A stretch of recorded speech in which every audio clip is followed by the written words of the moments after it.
As a confidence coach who's built himself up from pretty much zero, I was a nice guy, people pleaser 99% of the time and had no self-worth, I've got to give credit to my main resource, and that has been books. I've read literally hundreds of self-development books over the last decade or so. And when it comes to books about self-confidence, I want to put together a list of my top 11, I think I'm doing today, that really helped me out the most.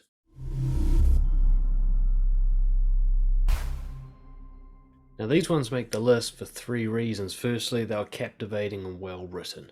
So they're good to read, you keep my interest. I went all the way to the end of them. I don't finish a book unless it's captivating. So these ones I got all the way to the final page.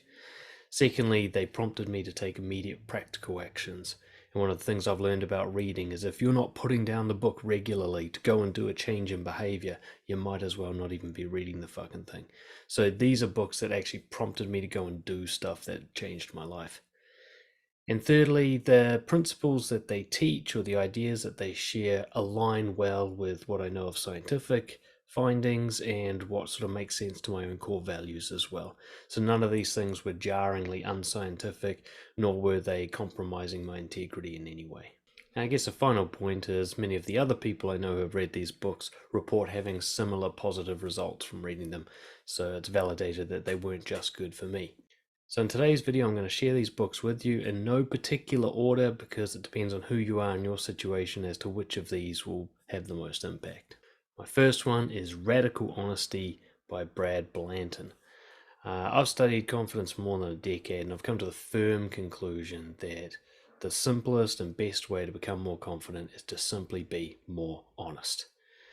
That's why it's my number one pick in this particular list, is because of all the books I've read, none of them have been this dedicated to how to practically be more honest, other than the ones I've written myself.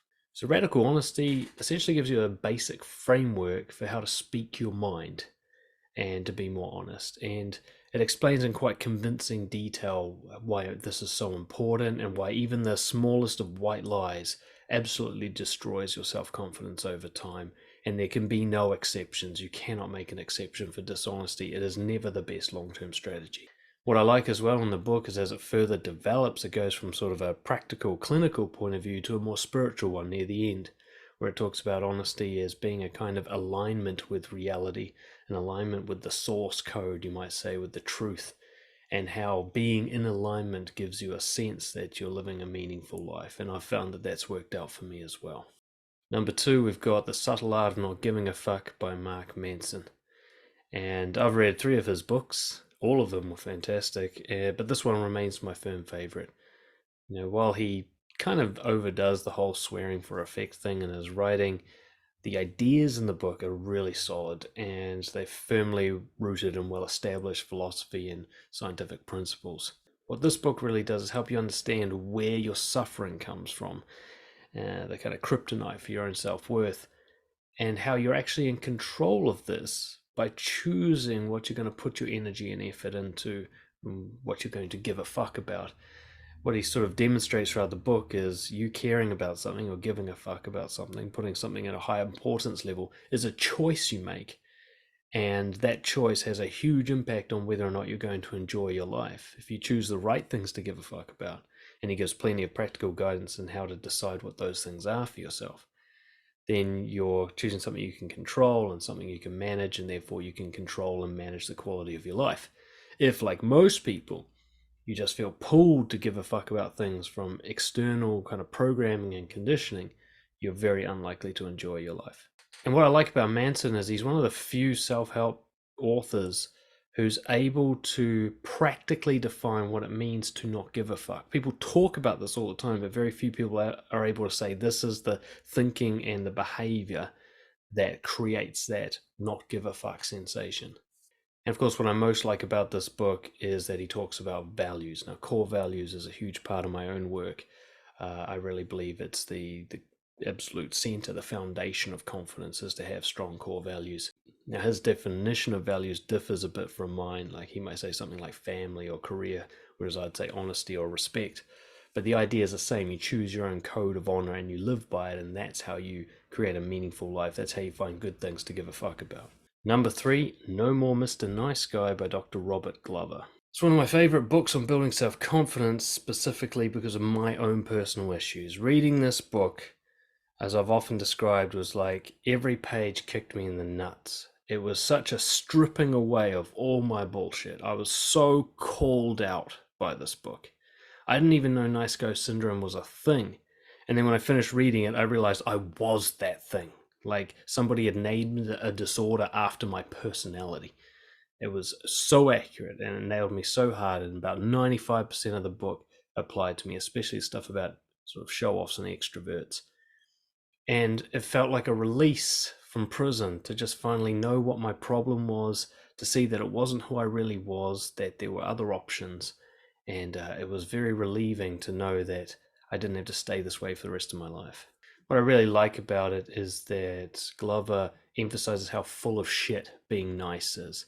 While 99% of the world that think that being nice is a good thing, Glover's one of the few people who can see that it's a manipulative thing, that it's actually a strategy designed to control other people for your own personal selfish gains, and there's nothing altruistic about it at all.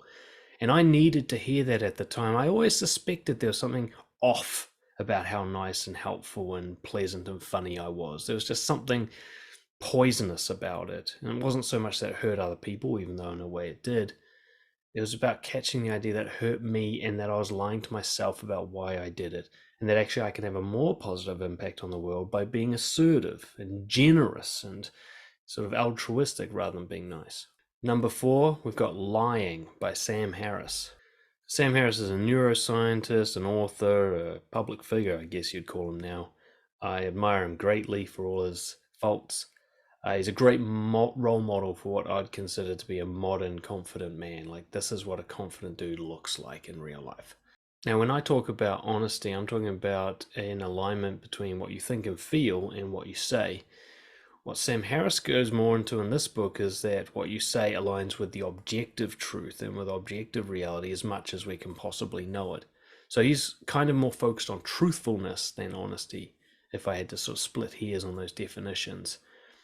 So he's very focused on you catching yourself in saying things that you're not sure are accurate, and saying things that you know are not true, and saying things that are deliberately manipulative. And again, just like Blanton, he's very harsh on little lies as much as big ones. He knows that, once you cross the line and dance with the devil, you compromise yourself. And he says no lies are acceptable. What he does in this book, and it's quite a short read, which is one of the reasons I liked it as well, is he just lays out a very clear case for why ditching even the smallest of white lies is in your benefit and will help you in the long run, and also how your suffering can be ended so quickly by just cutting those things out. He makes a real simple case for why keeping even the smallest of lies in is like eating poison. So if you have a belief, there are some times where I have to lie, try and hold on to that belief while you read this book and see if you can still hold on to it by the end. Number 5, Man's Search for Meaning by Viktor E. Frankl. So you think you got it bad? Try being a Jew in a Nazi concentration camp, knowing almost for certain that pretty much all of your family and friends have been murdered, and doing that for years, and walking through the snow with no shoes on to do a hard day's labor while only eating a heel of bread, and seeing 3 of your friends get shot on that same day, and that being a normal day for you. I've read a lot of Auschwitz and concentration camp horror stories, but this one really goes into it from a philosophical perspective. He shows that how in the very depths of the most suffering that a human being can go through, a kind of philosophy can emerge. Frankl actually developed logotherapy, a form of therapy based on his experiences and the philosophy that he developed here. And that therapy is all about finding meaning in life.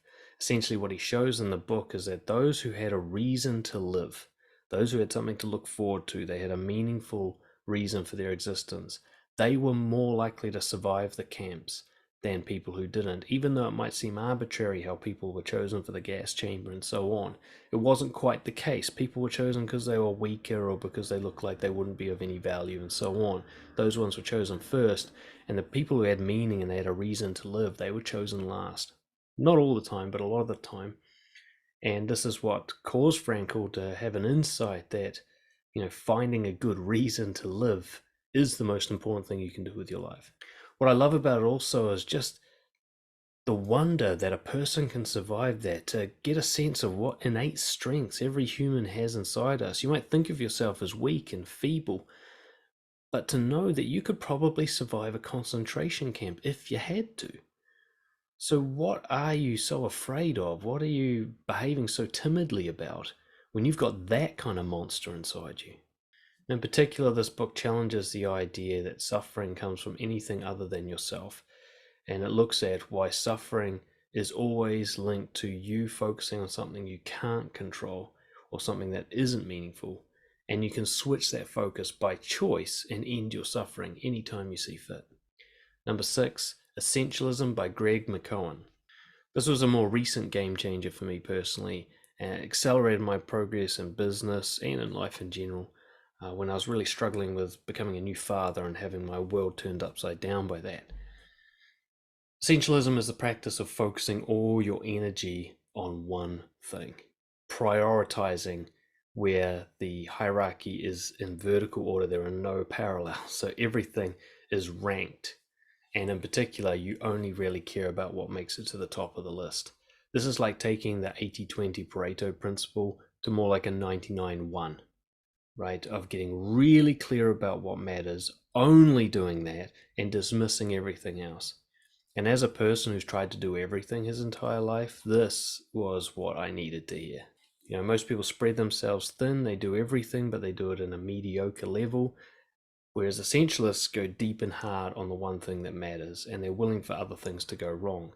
And they actually make much more progress and have a much better life because of this focus.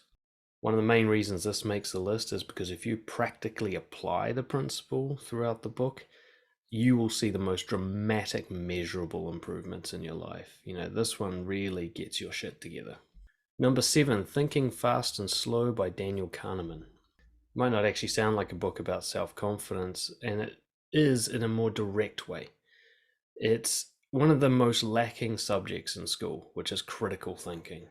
The ability to understand how the brain gets things wrong, how your brain, my brain, everybody's brain gets things wrong in classic thematic ways. Like every human does this. We have these kind of disabilities in our brain. And unless you know what they are and can accept them, then you're going to be easily misled and conditioned and programmed, and you're not going to have the best information to work with. You're not going to make good decisions. Good decisions have got to be at the heart of high self-confidence, right? So this book allows you to have a humility about your brain, to know that you're wrong all the time in a way that actually helps you be right. The people who suffer the most in the world are really those who are a slave to their biases and their fallacies, who believe what their mind says without question and follow its instructions without question and assume that it knows what it's talking about. Whereas Kahneman just puts that to rest with a Nobel Prize winning science that shows that the brain is basically full of shit nearly all the time. It won't only help you understand your own weaknesses and help to overcome them, but it'll help you understand other people. It'll help you understand why they do what they do, why they hate the way they hate, why they do stupid shit that hurts their own life, why they believe things that are total nonsense. You'll be able to put that together and it'll make total sense to you, which for me, if nothing else, helps me make a lot of peace with the world. A lot of people I used to resent, I now understand. And if anything, I feel compassion and pity for them rather than hating them. Next one, number 8, is The Formula by Albert Laszlo Barabasi. That's almost certainly not how you pronounce his name because he's Polish, but that's close. You know, I often warn people about getting advice from successful people because, you know, based on the biases I was talking about just before, successful people will tell you what they wish was the reason they were successful, but they won't actually know the facts as to why they did well. Whatever you define success as, whether it's some sort of philosophical feeling, whether it's a social status, whether it's wealth, the people who do well don't often really know why they do well. And this is where this guy comes in, because he is a team of scientists who study success quantifiably. They look at all the top most successful people and they collect all the data and they go, why these people and not everyone else? And they find the results, they find the answers to those questions. And the answers are surprising. It's not what everyone says it is. It's certainly not what successful people claim it is. It's other stuff that you can learn to replicate.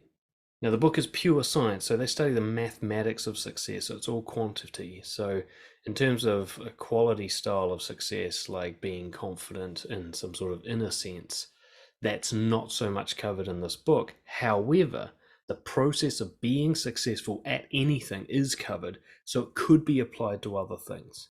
For example, one of the key factors to success is creating good connections with quality people, right? If I want to become a successful artist, I should be building friendships with people who run art museums, curators, and so on. That's the best thing I could do for being an artist to become successful. It's all about relationships. Well, the same as with anything, right? If you want to be more confident, you should be building relationships with other confident people who are going to encourage you and boost you up. So the principles still apply even when it's something you're working on that's qualitative rather than quantitative. But to cut straight to it, this book is about how to be successful measurably. Business, art, social skills, hobbies. The book focuses on how to measurably make improvements in a way that's definitely going to work. And this, if nothing else, this book will help you answer the question, am I doing it right? Number 9, Green Lights by Matthew McConaughey. I've read a lot of great autobiographies, but this one stands out for a particular reason, and that is McConaughey is what I'd call a naturally confident person. These people are fucking rare. But as you can see, if you just want to watch his older movies and older interviews or read the book or whatever, you can see this guy's never really had confidence issues. He's had struggles in his life, but he's never really had self-confidence issues. He's one of those rare people who had a great childhood and great role models and excellent parenting and all the stuff you need. You know, it doesn't hurt to be handsome as well, but he's really, this is what it looks like when somebody doesn't get traumatized and fucked up in their childhood. This is what it looks like when somebody makes it through that hell, comes out the other side confident, does the right thing, and so on, and lives by his core values from the very first day. And I love to study people who didn't have to learn confidence, the people that we're learning from. He's one of those. And so you read this book not so much for practical guidance, because often naturally confident people can't really tell you how to become something that they've always been. They've never had to like break it down into steps and build up. But you can see how he sees the world, what he believes in, his perspective on things going wrong, and see that's how I would need to see the world if I want to feel as confident as he does. So I can get a sense of where I'm different from him and what beliefs I might need to change. What I particularly like in the book is he talks about the transition he made from being like a rom-com typecast dude into becoming like an incredible actor, you know, with things like True Detective and Wolf of Wall Street and that whatever that movie was where he played that AIDS dude. Like, he was almost stuck in just becoming this one-trick pony that nobody took seriously and was just good looking, and then he became this incredible actor. And the way he talks about transitioning and the courage it took him to like break out of that easy money and go do something more meaningful, and to like reinvent himself in that way, like that's something we can really all learn from. Number 10, The Happiness Trap by Dr. Russ Harris.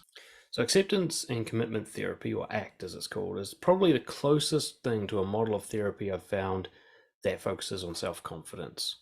All right, things like CBT and that are also helpful, but ACT is the most respectful of normal human weaknesses and struggles. It helps you work around them and with them rather than fighting against them or denying them. Now, Dr. Harris is one of the most respected ACT practitioners in the world. I've been to one of his workshops actually, and I had one of my biggest breakthroughs ever there. And this book addresses his primary field of expertise, which is overcoming the shame we have about things we can't control. You know, specifically the goal to try and feel happy all the time. He talks about why that's a ridiculous, impossible goal, and what a better, more healthy goal is regarding human emotion. You know, and this book will help you see that you can be confident while experiencing the full range of human emotions. Confidence doesn't mean happy. You can be confident and sad. You can even be confident and anxious. As long as you are shameless about your emotional state and you know how to react to it well, then you are confident. So it doesn't actually matter what emotional state you're in. And number 11, How to Think Like a Roman Emperor, from my man Donald Robertson, who I've had on my podcast before. You know, I wanted to choose just at least one book on Stoicism for this list, and there's so much great stuff out there. We've got Meditations by Marcus Aurelius, we've got all the Ryan Holiday, like easy to consume stuff. But I think Donald Robertson has made the best book. that especially somebody who's new to Stoicism, or even an old hand who wants a fresher take on it, they want something more real, this has got to be top of the list.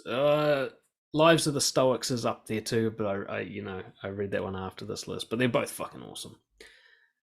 The Stoicism is the philosophy of confidence. All right, so if confidence is the goal, then Stoicism is the philosophy.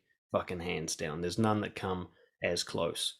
And what I like is that the book perfectly summarizes the worldviews and the behavior of the leading Stoic figures over time and sort of adapts it into a storytelling perspective.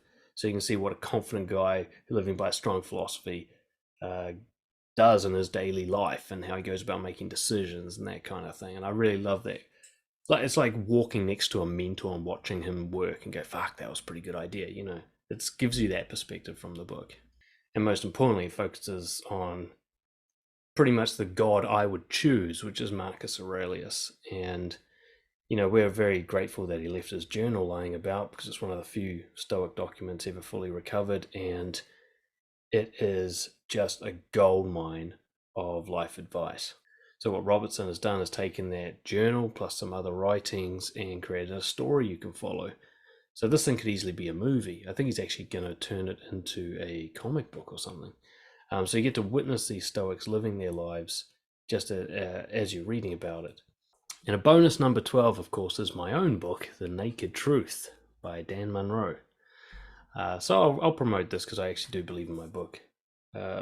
This one's all about the connection between honesty and confidence. And it's especially aimed at people who use people-pleasing and nice guy behaviors to try and manage their social environment.